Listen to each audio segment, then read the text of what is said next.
América, el presidente de Nicaragua, Daniel Ortega, anunció la liberación en un plazo de 3 meses de todos los detenidos en las protestas en contra de su gobierno y la mesa de negociaciones nuevamente busca una salida a la crisis del país.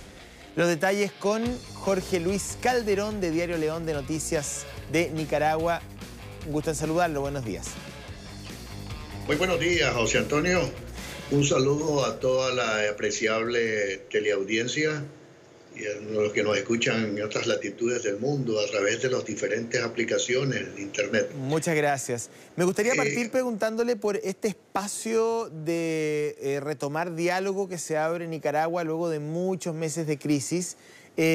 ¿Podría terminar en elecciones, en adelantar elecciones, o el presidente se ha cerrado completamente a esa posibilidad? Oye, siempre siguen siendo la agenda pendiente, la democratización, justicia y las elecciones a pequeño plazo, bueno, a corto plazo.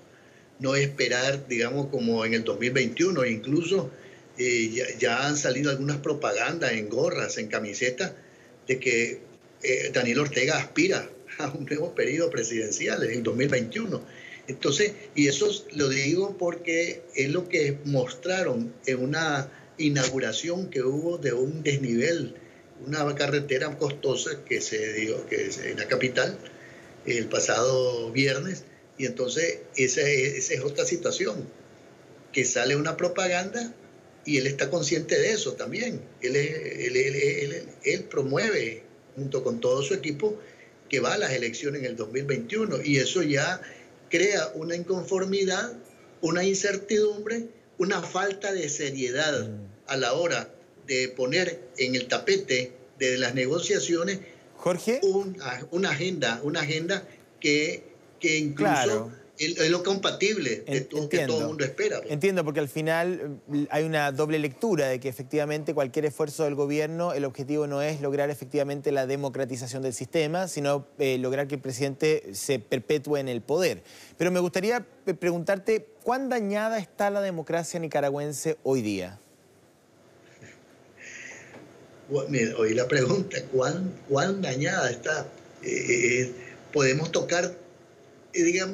tocar muchos aspectos, en el aspecto social, político, religioso, todito. Podemos decir que la situación está, me vas a disculpar la palabra, muy jodida, porque incluso aquí en este país se han sancionado leyes de todo tipo, en leyes, en el aspecto que puede garantizar las normativas de ley para el comportamiento de la sociedad. Como quien dice, somos número uno en ese particular. Tenemos código de la familia, tenemos de aspecto, tenemos de todo. Sin embargo, no se respetan las letras de estas leyes. Jorge, te lo pregunto porque cuando uno habla de la crisis de Nicaragua y lo que conocemos desde Chile, ¿no?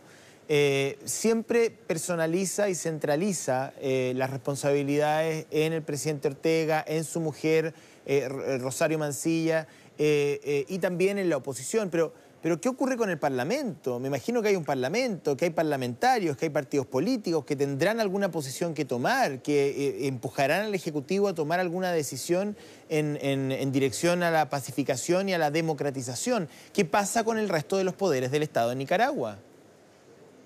Oye, me tocaste un punto toral. Aquí no hay independencia de los poderes del Estado. Todo está en condiciones del Ejecutivo. La Asamblea Nacional responde a los intereses del Ejecutivo. La Corte Suprema de Justicia, por lo consiguiente. El Consejo Electoral, lo mismo. De los ministerios ya no digamos. Entonces, ¿quién está llevando la batuta, poder decir, del cuestionamiento? ¿Qué puede hacer? La sociedad civil, como decimos. Está ahorita, digamos, protagonizado por la Alianza Cívica, quien es el que está participando en las negociaciones. Entonces, cuando me haces esa pregunta, ¿qué tanto las instituciones pueden hacer? Son instituciones, la Iglesia, incluso hasta se han expuesto a que haya un descrédito a los obispos, Jorge, a los sacerdotes. Quería ir a ese punto porque, a diferencia de otras crisis en la región, como la crisis en Honduras, la crisis venezolana, por cierto, En el caso de Nicaragua, al menos en una primera etapa, tú me corriges, la Iglesia jugó un papel importante y estuvo en la mesa de negociaciones, intentó acercar posturas. Hoy día, ¿qué valor tiene? Digamos, ¿sigue siendo la Iglesia un actor fundamental en esta crisis o no? Estamos de acuerdo, digamos, tiene moral y éticamente tiene una sostenibilidad dentro de la sociedad. Lo que pasa es que también los obispos es desgastante.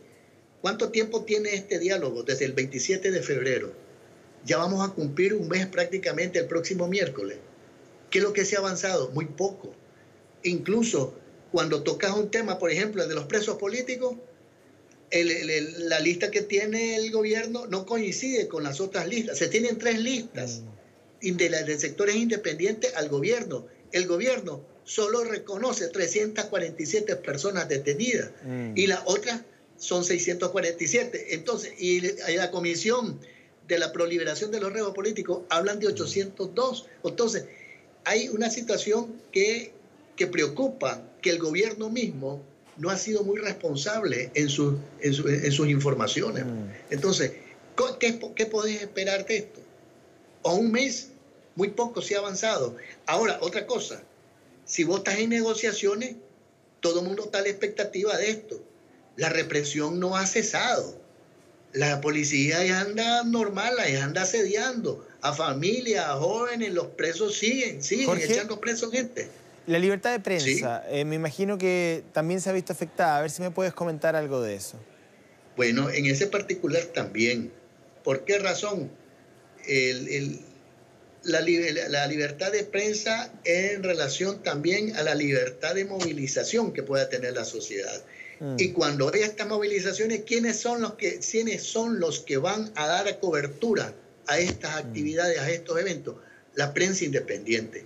Porque la prensa oficial lo que se dedica es a desacreditar a través de sus canales, radio, televisión, prensa escrita, las redes sociales. Lo que hace la prensa oficial, que le decimos nosotros, desacredita las acciones. Todos los días, yo escucho por tener referencia, escucho por ponerte un ejemplo, Radio Sandino. Es doloroso pues, escuchar a colegas con un lenguaje inadecuado completamente. Bien. Entonces, esta es una situación que la prensa independiente es asediada constantemente. Bien, pues muchas gracias por tu disposición y siempre pendientes, ¿no?, de la crisis de Nicaragua. Abrimos un canal aquí de comunicación que puede ser útil, ¿no?, en la medida de lo posible. Gracias.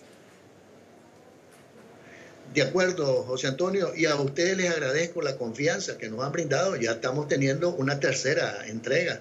Primero el 6, después el 18 y hoy 25. Bueno, ojalá hayan más entregas. Ojalá hayan más entregas con buenas noticias, eso sí, pues Jorge. Bueno, yo tenía bastante información ahorita con respecto al tema que me habías hablado de los reos políticos. Bueno, sí, bueno, vamos a agendar, esta semana, probablemente mañana, una nueva entrevista. Tenemos muchas entrevistas en el programa hoy día. Tú sabes que en la televisión a veces hay que comprimir el tiempo, pero en producción nos reencontramos mañana.